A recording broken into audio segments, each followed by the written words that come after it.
Good morning. Ooh, the lighting. How are you this morning? I told you I'd be here at 7. I think I made it. It is, what day is it? Thursday. So if you're an at-home fly baby, make sure you are, I didn't put on any lipstick, sorry. Make sure that you are doing your morning routines. Everybody, payroll also. Some of you don't have children. That's totally okay. You could still do Flylady. Isn't that awesome? If you do have children, though, make sure that you try to get those routines done before they get up, and then put them through their little paces, which is make your bed, brush your teeth, wash your face, change your clothes, put your pajamas away, come to the kitchen, or hang up your hand towel or whatever, come to the kitchen and have your breakfast. So that's what you want to do. Next is enjoy your coffee or whatever, and then, have breakfast together.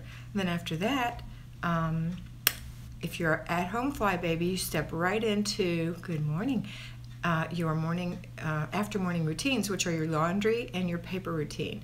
So I've already got my load going. I've done my morning routine.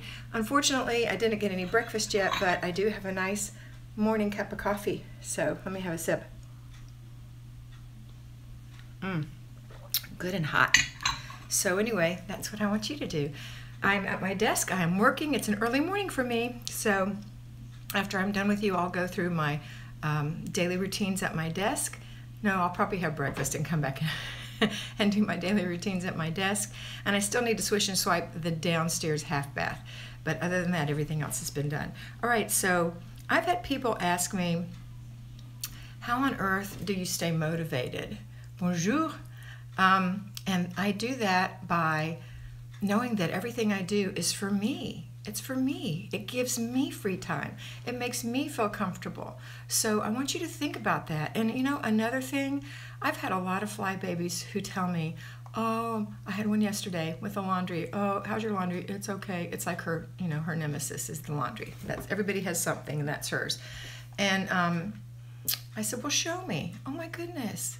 She didn't have 5 loads, but they were all separated. They were all in baskets. Her laundry room was tidy. Before, it was just everywhere. And she had a laundry going, and she had her laundry going, and she didn't expect to speak to me because she thought we were going to cancel yesterday, and I talked her into a quick appointment anyway. But what I believe is this. I believe if you've ever had a weight problem and you've lost weight, or you've known somebody who's done that and they've lost weight and they think they're still fat, that's what I think happens. I think that when we've been messy for too long, then when we look at our stuff, we still think it looks messy. And it's a lie. Everything was great there, and she had it under control, and it was going, and she has a plan. And I'm so proud of her. So if you've ever done that, what I was talking about, like I've lost weight before and been fairly thin and still thought I looked fat. And then when I look back at those pictures, I think, what was I thinking? I was a bit fat. Or when you were young and you were a teenager and you thought you were fat, and you look back and you're not fat. Don't believe those lies. Don't believe those lies. Look around with different eyes. That's why it helps when I look. When I'm mentoring people, we do it with a video usually, so I can look and I can say, that's not going to take you long at all. That's just 15 minutes right there. And so that's what I want you to do. Put on new eyes and look at what you're doing and really see what you've improved in. Don't focus on the negative. Focus on the positive, because eventually it will all be done. Eventually it will all be done. So that's what I want you to do today. Okay, if you are a at-home fly baby, after breakfast, remember first, fast, fun. Thanks, Fleur. And finish those 4 F's. We want to do that with everything. So after you've done your morning routine and you've had breakfast with the family or by yourself, the next thing you're going to do first is the laundry. Put a load in. And it's going to wash itself. So while it's washing itself, you either have time to work on your basic weekly plan, or if you have a paper clutter issue, now's the time. You just take 5 minutes, less. Go through 1 inch of your paperwork. Just 1 inch, and you're not dealing with it, you're just separating it.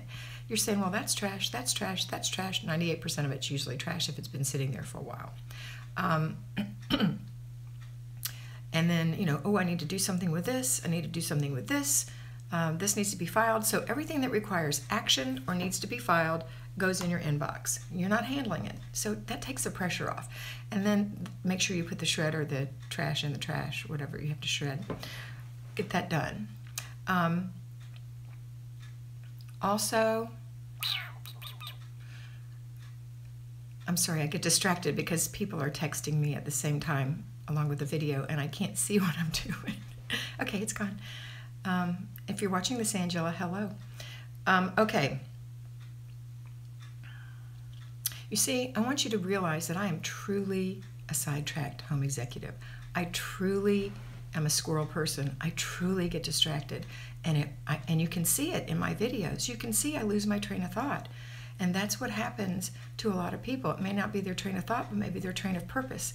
And I still managed, and it's all done. You know, it's all organized. It's all clean. Is it perfect? Absolutely not. Do I care? Absolutely not. And I'm a perfectionist, like a lot of you are. But when you're a perfectionist, you major in the minors, and you can't do that. It's not fair to you. It's not fair to your household. Everything blows up around you while you're working on this one thing, getting it perfect with all your tediousness. So stop that. I don't need to tell you to stop. It would be a good idea to stop that. A good idea to practice not being perfect. And one of the things I want you to do is look at nature. Look around you. Is everything perfect out there? It's perfectly beautiful. But is it perfect if you really examine it? Occasionally you'll find, you know, perfect leaves and perfect flowers, but almost always there's some imperfection on that plant. And does it matter? Absolutely not. It's gorgeous. There's no perfection this side of heaven. There's none. And it's okay. Now, when you have your newborn and you hold them in your arms, that is perfection, I have to admit, but fresh out of heaven. All right. After you've done your laundry and you've done your paperwork, if you have that, then you've done it. It's first. Remember, you do it first right after breakfast. You do it fast as you can because you don't want to be, there's nothing there to be slow about. Just get it done. Put your laundry in the dryer. And now think about what's the weekly basic weekly plan. Today is Thursday. The basic weekly plan today is to do your errands. So put the clothes in the dryer. You may prefer to wait for them to dry and put them away, and that's totally up to you. Some people don't mind leaving the dryer running. I know, me too, Fleur. And then go do your shopping. Don't wait till the afternoon. Don't say, well, you know, I'm going to rest a little bit and I really need to read this. And, you know, we find all kinds of ways to procrastinate. Think of little children doing homework, or even big kids. They don't want to do it. They don't want to do it. And, you know, if they're doing their homework and they've got 2 math problems left and they lay their head down and they've erased holes in the paper, and you're saying to them, honey, these are simple. You know how to do these. Just look at it and quit whining and do it. That's what you tell your babies. And they finally eventually get through it. And you always tell them, you know, you can play when you're done. Why are you wasting time? And that's what I see with my fly babies. Why are you wasting time? It's just 2 little things. Do it and you can play. You know, remind yourself of that. Don't wallow in your self-pity that you have to do something. Here's the deal. Yeah, we are sidetracked. I'm going to be flat out honest with you.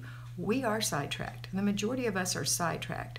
That means it's very simple for us to lose track of what we're doing and get lost in stuff.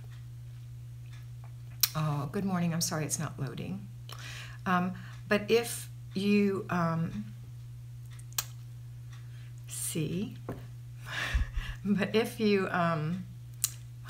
we're sidetracked. Oh, yeah, my point. It's a good point, too. I don't know why I was forgetting this. My point is, you can be sidetracked, and I'm going to be brutally honest, you can be lazy, and there's a difference. There's a difference. So think about that. Are you really just being lazy? Okay, that's all I'm going to say about that. I believe that the majority of you are not being lazy. I believe that the majority of you have gotten sidetracked, but you can change that. You can. You just use the plan that I'm giving you to get it done. And you have to make yourself stay in that spot. And it helps if you set a timer, because that reminds you as you see it ticking off what you're doing. It keeps you on point. Just like when you have things to do and you're so overwhelmed with things to do. that it disturbs your thought patterns when you're working and you think, well, I need to do that now. Oh, no, I need to do that. Ooh, and you're like a little hummingbird just going from flower to flower. So good morning, good morning. I'm glad you're encouraged. But what I can encourage you to do is to keep a notebook or a list of some sort where you write down everything that comes to mind. And you'll find when you write them down, it's not as many as are bouncing around in your head, because when you've got 4 ideas and they're all bouncing around in your head, it feels like 16 ideas. So I call it the ping pong ball theory. So write them down and prioritize them, and then pick the one that's the most important and do it. And one of those things comes popping back into your head, you can say, oh no, I've got that handled. It's on my list of things to do, right? And then if a new one pops in, go write it down. You have to be disciplined enough to stop and go write it down, and then look at your list and see what you were doing and go back to that thing. You know, sometimes we make, I've had flybabies who have important things that their husband wants them to do, and then they're so discouraged because they know he's going to be disappointed because they didn't get it done, because they had too much stuff going on in their head. So if that's happening to you at work or at home, write yourself a to-do list. Prioritize it. Do the most important things first. Make it fast. Do it, make it fun. Go fast, make it fun. How do you make it fun? Beat the clock. Listen to music. I find that the best. Watch videos if it doesn't distract you. Or, you know, I don't care. Chew gum, sing a song, do a little dance. Good morning. Whatever it does take you to get through that and then finish the job. That's what I call completing the process. Nana, I'm sorry. You know what? That'll make you a fantastic employee. And that will reward you in the end. Take advantage of whatever's happening in your life. I have nurses who work night shift, and I have one in particular who has a lot of children, and they've got a lot of clothes, and it's out of control. Katrin, I'm so glad you were able to watch me today and stop for a minute. We'll be done in just a minute so you can get back to work. Is that what you want? Okay. But she is, you know, I have several that are nurses. And the thing that I encourage you to do is, if you're a nurse or you work some kind of shift work and you feel like your life is out of control, is stop, make a plan. You don't have to follow exactly what I say, because it's not going to work for you. That's why you're the CEO of your home. You have to say, well, what's Kat saying, and how can I implement that in my life and have a positive attitude? Good morning, Ruti. So positive attitude and believing you can do it. And, you know, I always say, I can do all things through Christ Jesus who strengthens me. So if you're a believer, that's very helpful. If you're not a believer, that's okay. Just enjoy nature and kind of follow nature. All right. Amen. That's right, sister. Okay, next. So what are you going to do? You're going to look at your things that you have to do. I know you're tired. I used to work shift work. My first 7 years of real work, I worked for Amtrak, and it was a 24/7 operation, and I was in a call center taking all the reservations. So I've worked crazy swing shifts and night shifts, and, you know, I really wore myself down, but I did it. I think because I thought I needed to lead a, quote, normal life. That's not a normal lifestyle for most people, and you can't fit into their things. Oh, that's great, Rosalind. So what you want to do is figure out how to make this your normal life, not everybody else's normal life. So my encouragement is to look at what you have to do, which are the things I'm telling you in Flylady, and then figure out the days you have to do it, and then ask for help. If you have a spouse and children, you're going to have, if he's a regular, you know, 9 to 5 or 8 to 5 or whatever, you're going to have to ask him to help and trust him to help, because you're a partnership. If you don't have a spouse, then you have children, then you're going to have cooperation from your children, and you're going to have to, in all cases, you have to hold your children accountable, just like I try to hold you accountable. I don't believe in being mean. I believe in being firm. You're the boss. You know, when you're at home flybaby, or Ruti, I'll get to that in just a sec. When you're an at-home flybaby or you're a working fly baby, you have to remember how to remember that you've chosen to be a parent, a wife, a homekeeper. Maybe you don't have anyone in your family, it's just you, but you bought a home or you rent an apartment or whatever. You chose to do that, and it comes with responsibility. It's because it's a freedom. It's a freedom not to live at home with your parents, and to be out, but it also comes with responsibility, because with freedom comes responsibility. And think about all the options you've chosen. You did get a place to live on your own. You may have married. You may have chosen to have children. The word is chosen, because when you choose to have children and you choose to marry and you choose to live out on your own in the world, each of those things comes with responsibility. And you have to think, why did I choose that? Why did I choose to get married? Why did I choose to have children? Because you love your children, and you wanted to love children, and you love your spouse. And I do feel better, thank you. And you love your home. So let's take it seriously and know that you're the CEO of that area. You're the CEO. That does not mean you're a servant. It means you are the boss. Now, that doesn't mean like a boss. It means a really good leader in the home. So your job is to oversee. Your job is to make sure things happen. Your job is not to do everything for everyone and complain in your head, even if you don't say it out loud. That's not your job, right? And I'll give you just some crude things that I think, but I think it's true. When you ask your family to take their plates, scrape them off, and put them in the dishwasher, or you ask your children not to leave dishes in their bedroom or even take them in their bedroom, and then they do and they leave them, it's not your job to clean them up as much as it's not your job to flush the toilet after them. I mean, these are things that they did in the home, and you guys are all part of a society. And if it's a small society of just you, then you have to hold yourself responsible. If it's a larger society, then you have to hold everyone responsible. That's your job. That's your chosen profession. Even if you're working, that's also a profession, sometimes not by choice, just by need. All right, that's all I'm going to say about everything today. I hope you have a fabulous job. Teachers, I will be making a recording today, and it will go up tomorrow. And I will not be doing live tomorrow. I will be having pre-recorded videos for you. Have a fabulous day. I'll wait for just a minute for any more questions. Oh, I did want to answer the question, how to do routines in the summer with children. It's just like you do them every day routine. It's like you do them when you're working, when the children are in school, whatever. When they're there and you're there, even when you're not there, they have to know there are things they need to do.